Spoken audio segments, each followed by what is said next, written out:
Slain Gauteng police officer will be buried on Sunday, and Zuma says xenophobia shouldn't be allowed to get out of hand. I'm Debo Changela with this news update. The family of slain Gauteng police officer Major General Tirane Sama Masangwanye has announced that he'll be buried on Sunday at Temba near Hammanskraal, north of Pretoria. Masangwanye's body was found in an open field near the R101 between Pretoria and Hammanskraal on Tuesday morning. He's survived by a wife and 5 children. Tshwane Metro Acting Executive Mayor Terence Mashego visited the Masangwanye family yesterday. We cannot afford the rate at which we are losing police men and women in blue these days. We are really disturbed that at the time when we thought now we'll be moving away from the Marikana debacle, let me call it, and now this thing happens. It's a terrible loss to the city. He was a citizen here, and for quite a long time, he first stayed in the Hammanskraal area, then he came to stay here, working in Johannesburg. It shows that this man really loved this city of Tshwane. President Jacob Zuma has stressed that xenophobia should not be allowed to get out of hand. He was answering questions in Parliament. This follows recent incidents in which shops belonging to foreign nationals were looted in Orange Farm in Johannesburg and Boyson's Park in Port Elizabeth. One Somali national died after being hacked to death in Port Elizabeth. President Zuma says not all South Africans are xenophobic. Many South Africans protected the foreigners, and I had an opportunity to meet with them in around Pretoria and East Rand.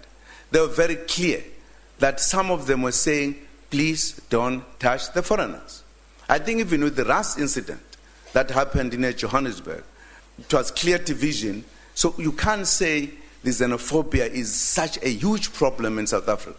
5 people have been arrested following violence in Owalasi near Kraaifontein outside Cape Town, which has forced foreign shop owners to flee.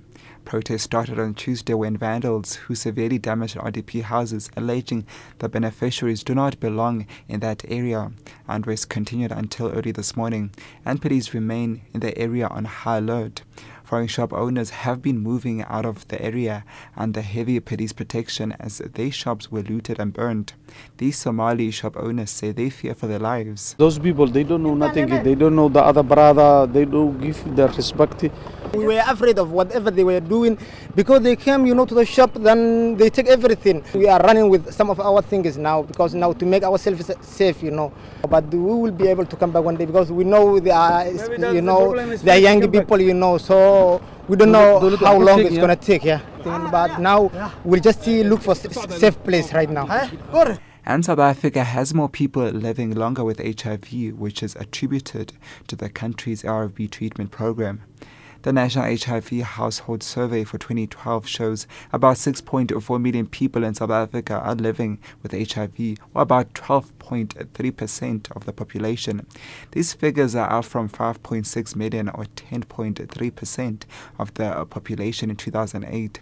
Over 2 million people are on ARV treatment. Dr. Kangilani Zuma of the Human Sciences Research Council presented some of the survey's findings at the 6th South African AIDS Conference in Durban. And when we look deeper in the results, is that the proportion or the prevalence of HIV has increased among people who are 25 years and above, but among those who are 15 years to 24 years, HIV prevalence has gone down, which means actually fewer youth is HIV positive, but more people who are 25 years and above are HIV positive, shows a steady increase that could be attributed to success of antiretroviral therapy.